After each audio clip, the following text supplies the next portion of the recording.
Welcome to Tone Nerds. We are very excited to be with you again. Today, we are going to be talking about an incredible practice tool made by a fantastic company.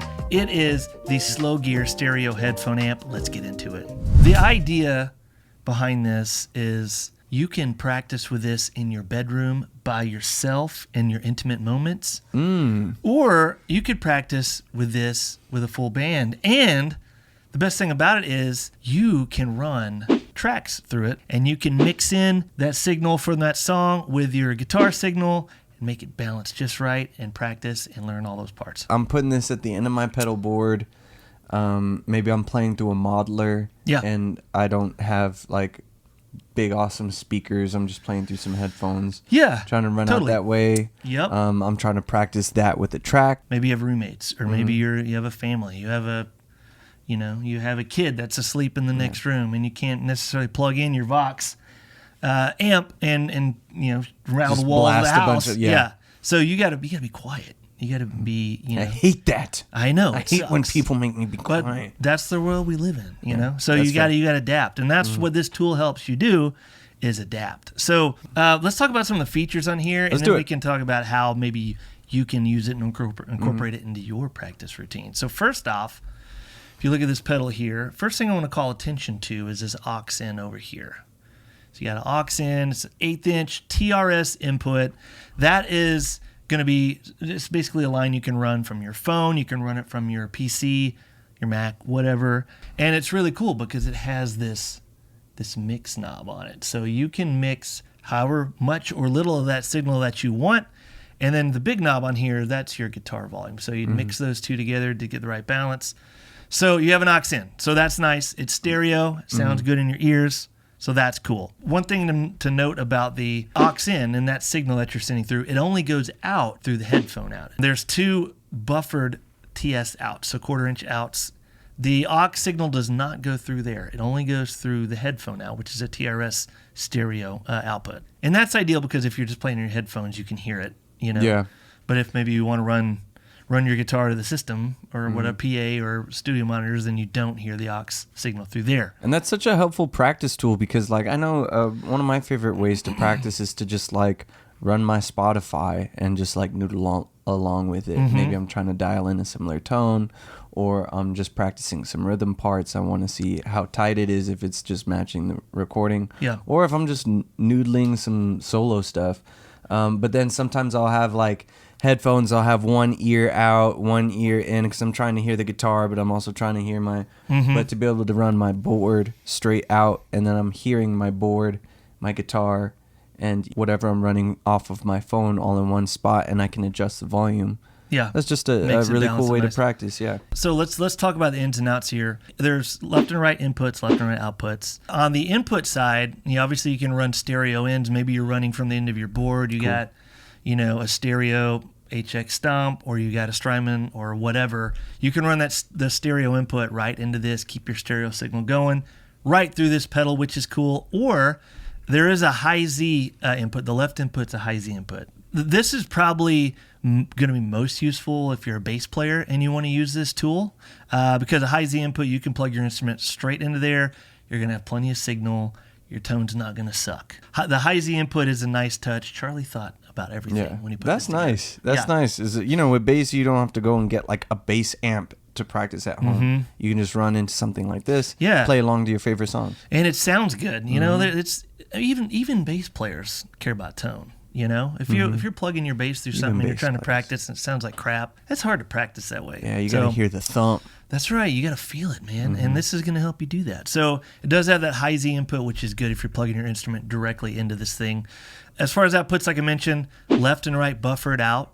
Maybe you're running this to a PA, or you're running this, maybe you have a long cable run to studio monitors or whatever. The buffer, it's just like any kind of buffer pedal. It's going to help make sure your signal stays intact and your tone doesn't get sucked through those longer cable runs. So that's now, one thing you just mentioned was like running it to the PA, right? When I've thought about this, I've thought of it as like a practice tool.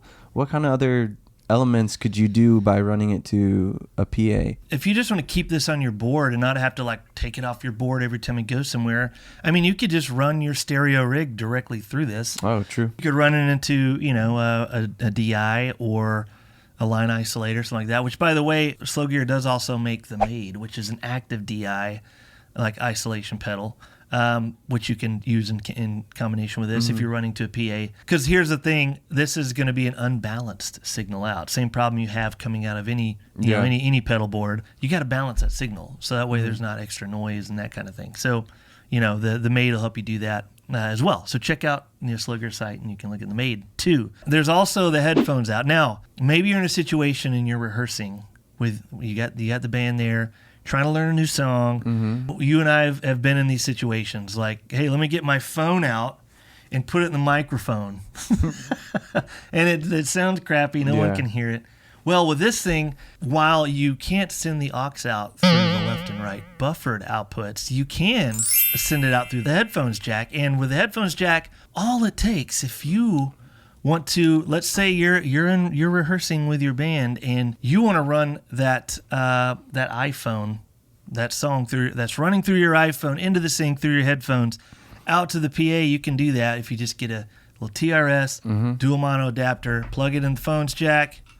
Now all of a sudden you're cooking. Boom. You're cooking. You got two TS outputs. Now you kind of run into the same problem you do with the left and right outputs, is that it's unbalanced. So you got to balance it if you're going to run it to a PA.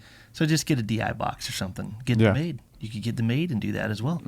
Okay, let's talk about a couple other features on here. There's a couple switches. There is a mono sum, so you can run in mono, you can run in stereo. There is a polarity, in and out. It does work on the right channel, so if you're running something that's out of phase, the most common example would be you're running UA effects. You got a Ruby, you got a Dream. They're not in phase. You got to get those things in phase. The switch helps you do that. The other thing is there is a line level, instrument level gain here. So, if you're doing like a reamping situation or you're running something that's line level, a keyboard or something, you can switch it to line level so you're not clipping your inputs there. The last thing I would like to mention on here, people they don't think about these kind of things, Ruben. The power situation. How does that impact how these things can work for you? Well, this pedal, it can go anywhere from 9 to 12 volt power. So it can run up to 12 volts of power.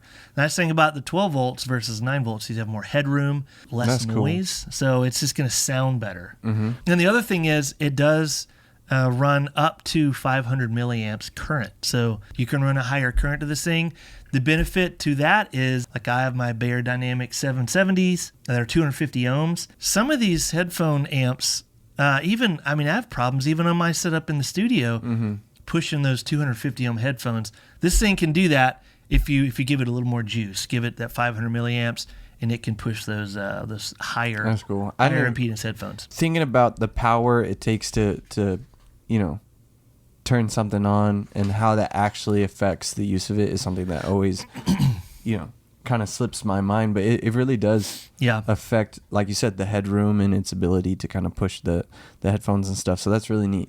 This has a lot of really cool features on it. And it's a Slow Gear product. And Charlie Fox, the same huge brain behind Pinstripe Pedals, is the guy who launched the Slow Gear brand. And Charlie doesn't, he only makes really high quality stuff. You're not, like I said earlier, you're not going to break these pedals. So that's number one. And I think sometimes we're guitar players. We like the shiny things. We like the bells and whistles. And if something has all these cool features on it, that's kind of going to be the headline. Yeah. And that's cool. Features are cool. I like features. I think it's a good thing. But I think you do need to be mindful of some of these maybe hidden features that you don't think about, like the power input, like the polarity, like those types of things. Like those are what really take the usability of a pedal from a good to great. Maybe good to great. Yeah, exactly. So that's the Stereo Headphone Amp. Really cool product. If you are interested in buying one of these, it is important to note that they are made in limited batches. So if you're wanting to put one on your board, you're wanting to use one as a practice tool, go ahead and check out those links that we've put on this video to the Reverb store, so that way you can see if there's any available and you can pick one up for yourself. So go ahead and click that link. Yeah, so give Slow Gear a follow on Instagram and check out his website. He's got a lot of really other cool products on there too. And as always, thanks for watching the show. Make sure you like and subscribe, and we'll see you guys next time.